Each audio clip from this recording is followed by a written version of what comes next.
Bonjour à tous, bienvenue sur la chaîne du professeur Benboubkar Samira. Aujourd'hui, nous allons parler du dol. Commençons sans tarder.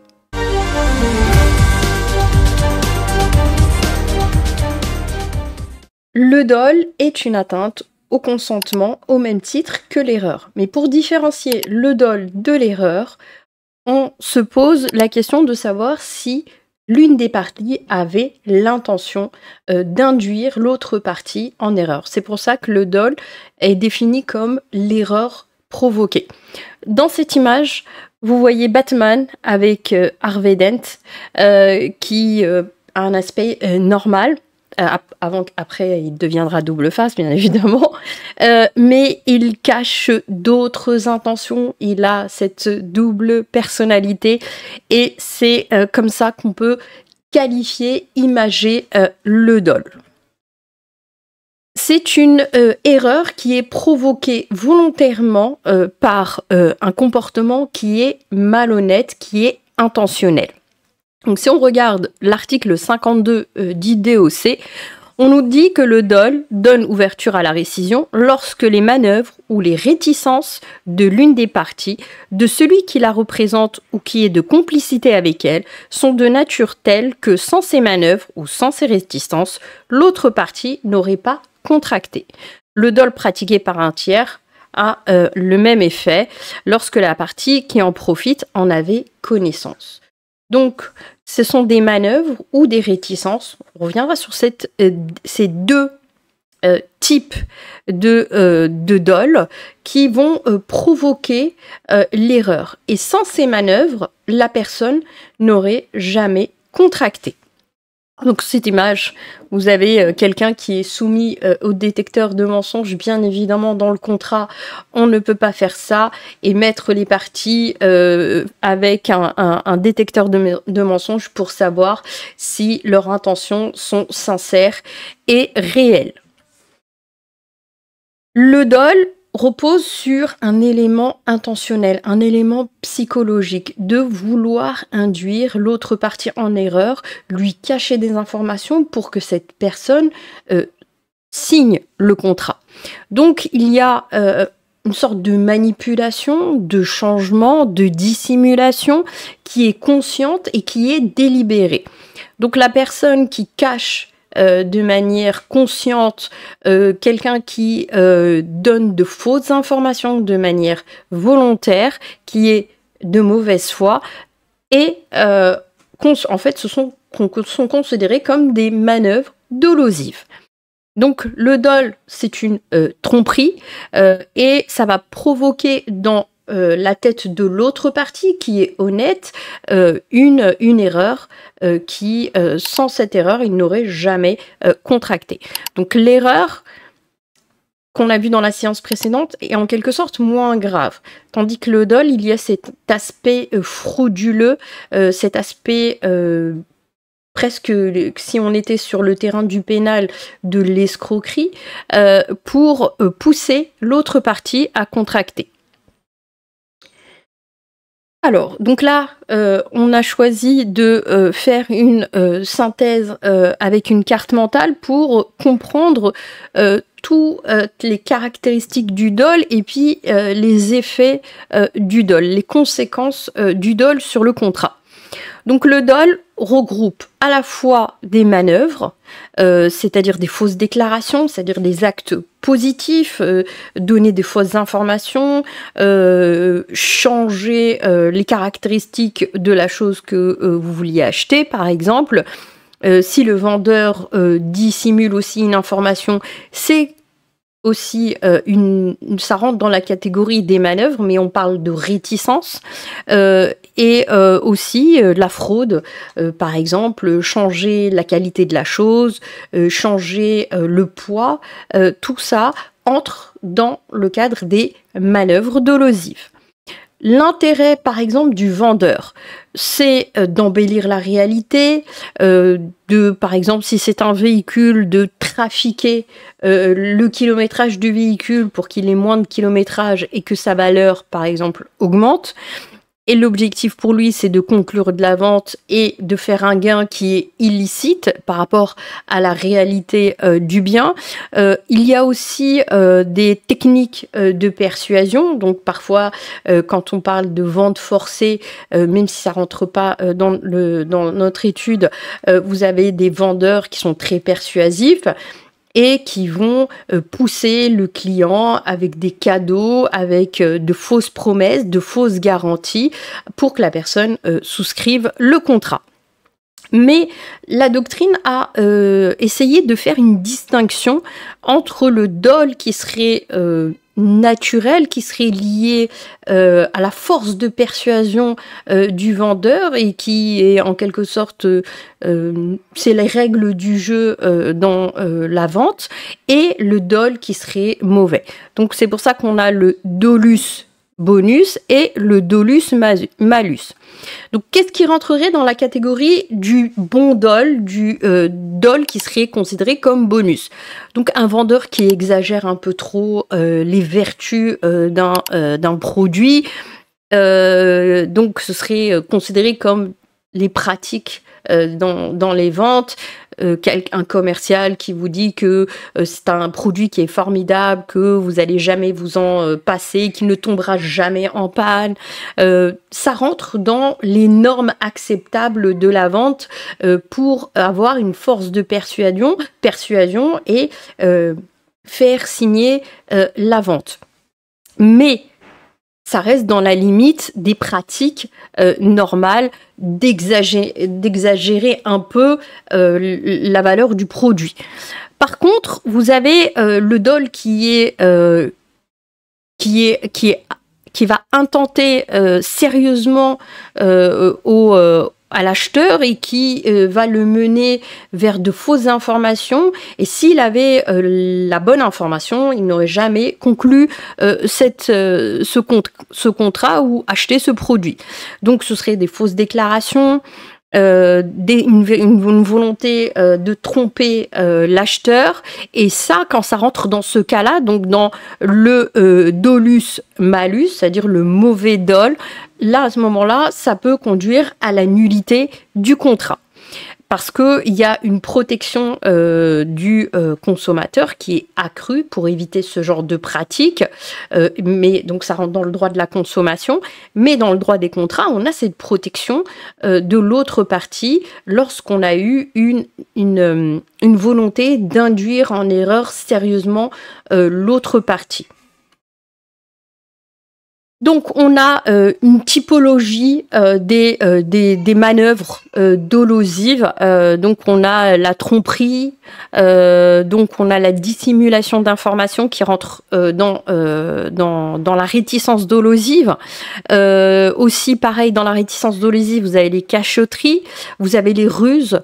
Ça aussi, c'est le fait de, par exemple, dissimuler une information. On va le voir dans certains cas, par exemple, dans la vente immobilière, où quelqu'un qui voulait acheter un bien, on lui cache le fait que il a un voisin qui fait des troubles du voisinage. On l'a vu, je crois, en droit foncier, on en avait parlé. On a la manipulation qui est habile. Par exemple, quelqu'un signe un contrat pour quelque chose et il se retrouve avec d'autres garanties qu'il n'avait pas souscrit. Donc ça aussi, c'est la vente liée.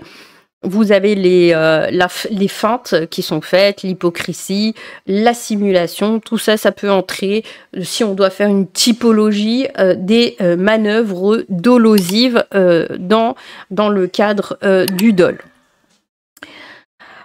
Ensuite, dans le dol, vous avez le dol principal et le dol incident. Ça aussi, c'est prévu dans le DOC. Vous avez dans le DOC la nullité lorsqu'il y aura un dol qui va porter sur les éléments essentiels du contrat. Donc, s'il y a eu des manœuvres dolosives sur les éléments essentiels du contrat, ça va emporter la nullité du contrat.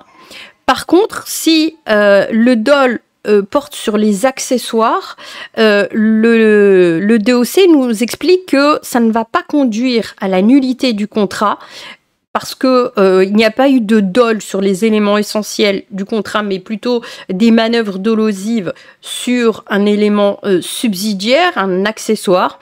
Et donc à ce moment-là, ça va se résoudre en dommages et intérêts et non en nullité du contrat principal. On va parler de la réticence dolosive parce qu'elle est moins flagrante que les manœuvres dolosives des actes positifs. Quand vous avez quelqu'un qui dissimule une information, qu'il omet de vous donner une information qui était essentielle. On a vu que le législateur avait renforcé l'obligation d'information des parties lors du contrat. On a le renforcement de l'obligation d'information vis-à-vis du consommateur. Et donc des informations qui sont parfois utiles sont cachées à l'autre partie et si par exemple l'acheteur avait cette information, il n'aurait jamais souscrit le contrat et donc là on a en droit français un détail sur la réticence dolosive. Donc le dol peut consister en une dissimulation intentionnelle par l'un des contractants d'une information dont il sait le caractère déterminant pour l'autre partie. Et donc là, ça c'est aussi une disposition qu'on aurait aimé avoir dans le DOC. On a la définition du dol qui retient les manœuvres et la réticence, mais avec cette disposition, on avait une information, enfin, on avait des critères beaucoup plus approfondis sur la réticence dolosive. Qu'est-ce qui peut être considéré comme une réticence dolosive? Donc, se taire, cacher une information, peut conduire au dol. Je vous donne un exemple. Vous avez une famille qui souhaite acquérir cette maison pour y habiter.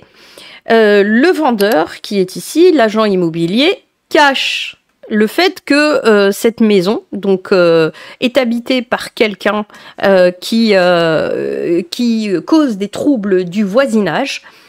Et donc, ces personnes, lorsqu'ils commencent à habiter, pour avoir une vie de famille paisible, se retrouvent avec un voisin qui fait la fête, qui jette des détritus partout, qui cause des nuisances et donc qui perturbe en quelque sorte leur quiétude. Donc si cette famille savait que cette personne habitait dans cette maison et qu'il causait des troubles du voisinage, il n'allait pas acheter cette maison-là.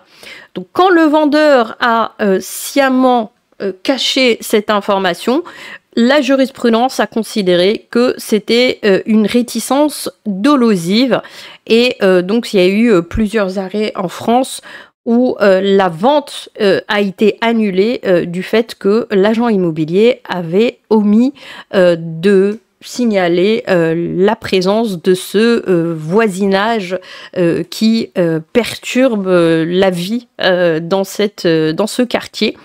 Il y a eu plusieurs décisions. Il y avait aussi le cas d'un appartement où la personne avait visité l'appartement et le vendeur, l'ancien propriétaire qui voulait se débarrasser pour fuir ce voisin qui causait des troubles, avait omis de dire cette information et la vente avait été annulée. C'était des troubles assez graves du voisinage. Il y avait des détritus, il y avait des nuisances jour et nuit et il ne pouvait plus vivre dans son habitation. Et le tribunal a en effet considéré qu'il y avait dol.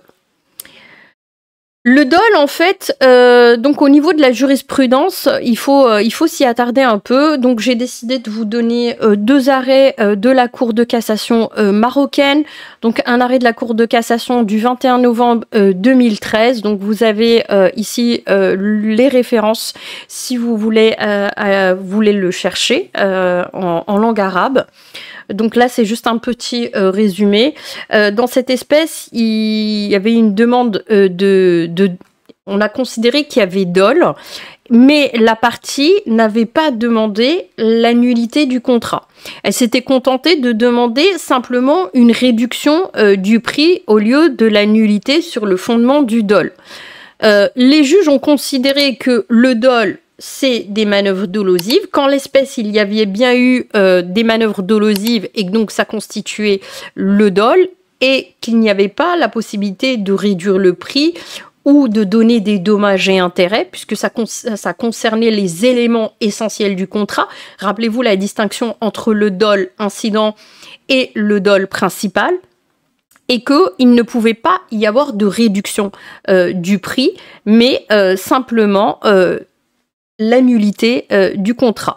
Donc, le fait que l'autre partie voulait peut-être garder le bien et en réduire le prix, en quelque sorte en se faisant attribuer des dommages et intérêts pour compenser, non, la Cour a estimé qu'il fallait annuler le contrat puisque c'était un dol sur les éléments essentiels du contrat. Donc voilà pour le dol et la jurisprudence qui est applicable ici au Maroc. Vous avez énormément d'arrêts disponibles également sur Légifrance sur le dol. Retenez simplement que le dol, ce sont des manœuvres qui visent à induire l'autre partie en erreur, que ça peut être aussi des silences, des cachotteries qui vont conduire l'autre partie à contracter et que si elle avait l'information, elle n'aurait jamais contracté. Voilà. Je vous remercie infiniment pour cette séance sur le dol. On revient plus tard avec la séance sur la violence dans les contrats. Je vous remercie infiniment et je vous dis à la prochaine. Au revoir.